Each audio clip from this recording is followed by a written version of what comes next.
We are privileged to have as our keynote speaker today an extraordinary man. He's a winner of the Pulitzer Prize for Commentary, which he was awarded in 2004. And the keynote this afternoon is the author of the novel Before I Forget. His column runs every Sunday and Wednesday in the Miami Herald News, and we're very fortunate here in Detroit, since it runs in the Free Press.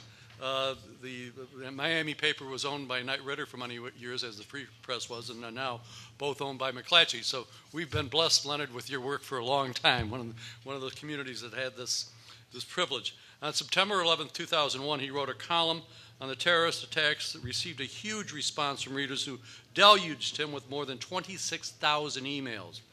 It was posted on the internet chain letter style.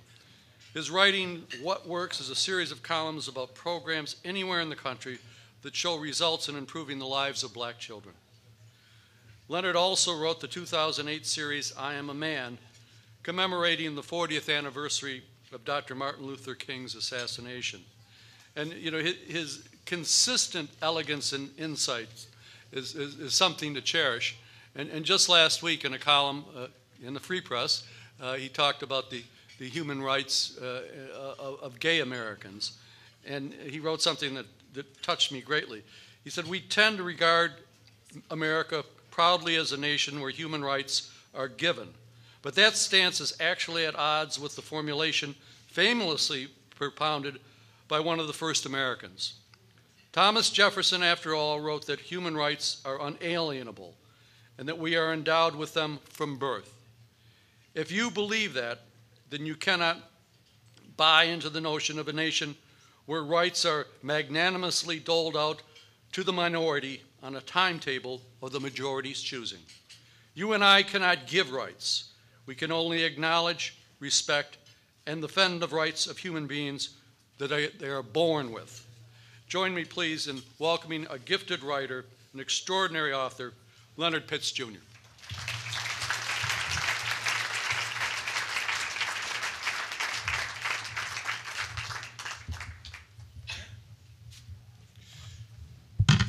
Assalamu alaikum,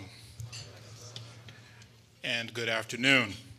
I am grateful to you for that warm welcome. I'm very proud to be here addressing CAIR, although I am mindful of what someone told me about an hour before this began. They said that if I had any anticipation of a political career, I was probably throwing it away by appearing at a CAIR banquet, because my opponents would be able to use that against me. And you know, I've done so much to ruin any chance of a political career that, frankly, I don't think I can get any further from public office than I already am, so we might as well go with it. There are many places that I could begin, but I think that I would like to begin with a few words from a poem by Langston Hughes. Now, for those of you who are not familiar with him, Langston Hughes was an African-American writer. He was born in 1902 in Joplin, Missouri, and he is considered by many of us the poet laureate of the Harlem Renaissance. One of the most frequent themes that he wrote about was the distance between America, the reality, and America, the dream, as in a poem that he wrote that took its name from its very first line. The poem went, and this is just an excerpt, but the poem went as follows: let America be America again. Let it be the dream it used to be. Let it be the pioneer on the plain, seeking a home where he himself is free. America never was America to me. Let America be the dream the dreamers dreamed. Let it be that great, strong land of love, where never kings can contrive nor tyrants scheme, that any man be crushed by one above. It never was America to me. Oh, let my land be a land where liberty is crowned with no false patriotic wreath, but opportunity is real and life is free, especially equality in the air we breathe. There's never been equality for me, nor freedom in this homeland of the free. Oh yes, I say it plain, America never was America to me, and yet I swear this oath, America will be.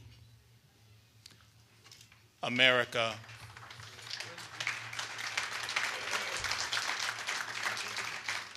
America will be. It is a promise that has never really been kept, yet it is one that the truest of Americans have been trying to breathe in reality for 235 years now, from the very moment that the ink began to dry on that momentous document which declared it a self-evident truth that all of us are created equal and have certain God-given rights. Not only has the promise never been kept, but it has seldom in the last half century been further from being kept than it is right at this minute. And if anyone doubts that, I say let him ask an American of Muslim faith. A decade ago, 19 terrorists hijacked 4 Airbuses and plowed them into the Pentagon, into the towers of the World Trade Center in New York City, and into a field in rural Pennsylvania, taking 3,000 lives and leaving America and the world gasping in disbelief and in shock. It was a day that seared itself into the national consciousness. And in its aftermath, George W. Bush, who, by the way, stands at number 44 on my list of all-time favorite presidents, said one of the few things he ever said that I agreed with. He said, quote, "We must be mindful that as we seek to win the war against terrorism, we treat Arab Americans and Muslims with the respect they deserve."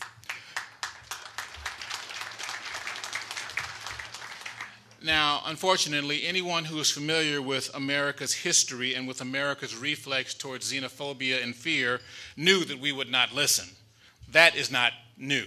What is new is the degree to which we have not listened, the lengths to which many of our fellow Americans have gone to indulge their lowest and their meanest selves, and more to the point, the degree and the speed with which this has become old hat, unremarkable, part of the wallpaper, a thing hardly worthy of notice.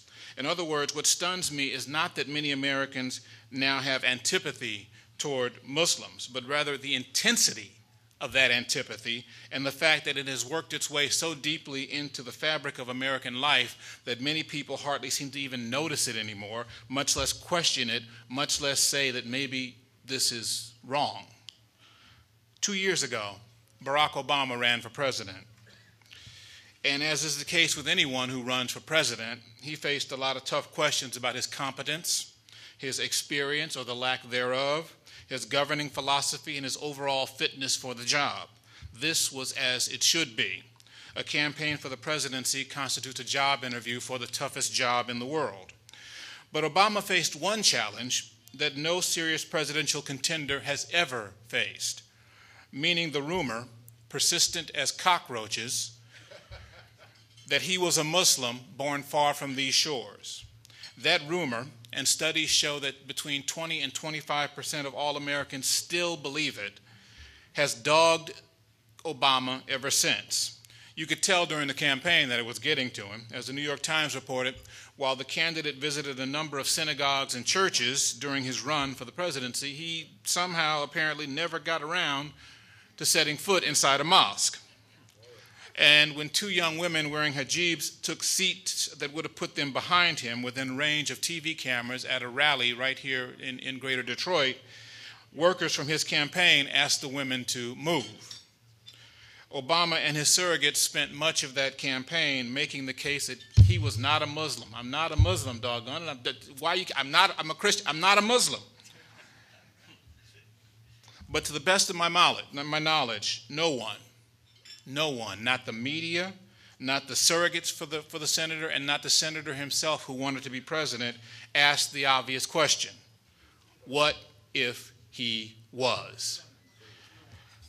They all disputed the truth of the accusation. Obama is not a Muslim, they said, but none of them, not the media, not the surrogates, not the senator who wanted to be president, ever questioned the premise that there is something wrong about being a Muslim, something that is incompatible with being the president, something that is indeed incompatible with being an American. I am not suggesting that the era that ended on September 11, 2001 was a promised land for Muslim Americans or any other American.